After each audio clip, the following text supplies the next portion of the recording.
Tang Dynasty iMovie Update by Alexander, Emmett, and Zoe. Today, we're having another sports report. Wait, something's coming in. Yes. Okay, Alexander. Actually, we're having a Chinese update, aka the Tang Dynasty. Yes, we are. Okay, here we go. We're rolling, and action! The first leader of the Tang Dynasty was called Li Wan.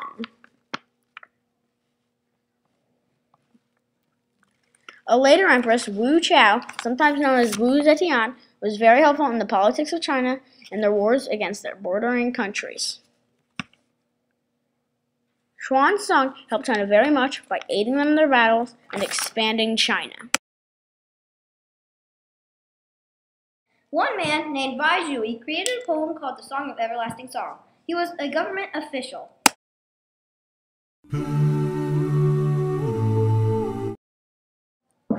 During the Tang Dynasty, the Chinese were known for their sculptures, paintings, and architecture. Two types of architecture are stupas and also pagodas. A stupa, which literally means heap, is a mound-like structure that holds Buddhist relics. Pagodas are a type of tiered tower. Some pagodas are used for Taoist houses of worship.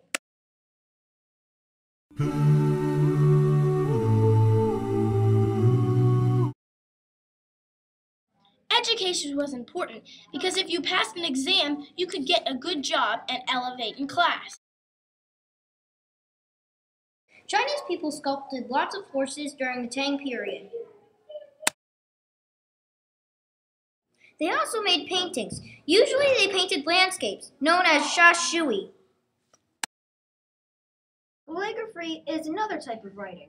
Wang Zizi, a writer, is considered by many to be one of the most esteemed Chinese calligraphers.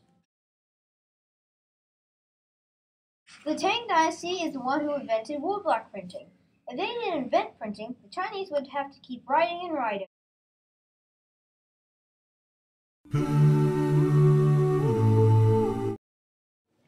Paintings of horses were also very, very popular.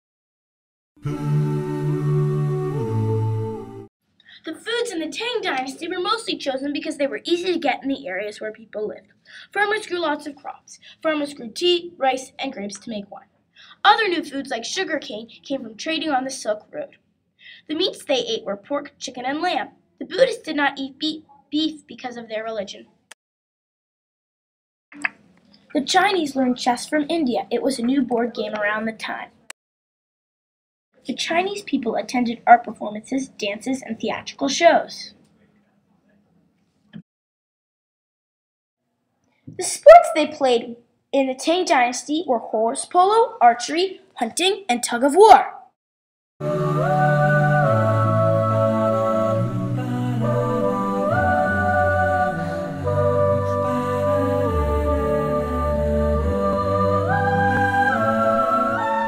The Chinese learned about Buddhism from India. They found out about it on the Silk Road while trading with other countries. The Chinese came up with their own religion called Zen Buddhism. The main saying for Buddhism was go with the flow. The two different Buddhisms were different because Zen did a lot of study of texts. Regular Buddhism just meditated and chanted. Buddhism was brought over to China around 500 AD. Buddhism is a religion that encompasses a variety of traditions, beliefs, and more.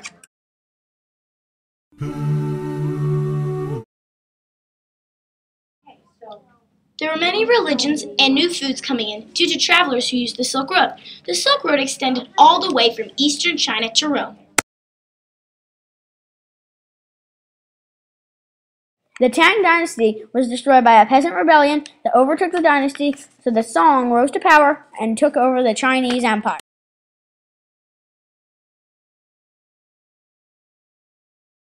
Bananas, bananas, bananas.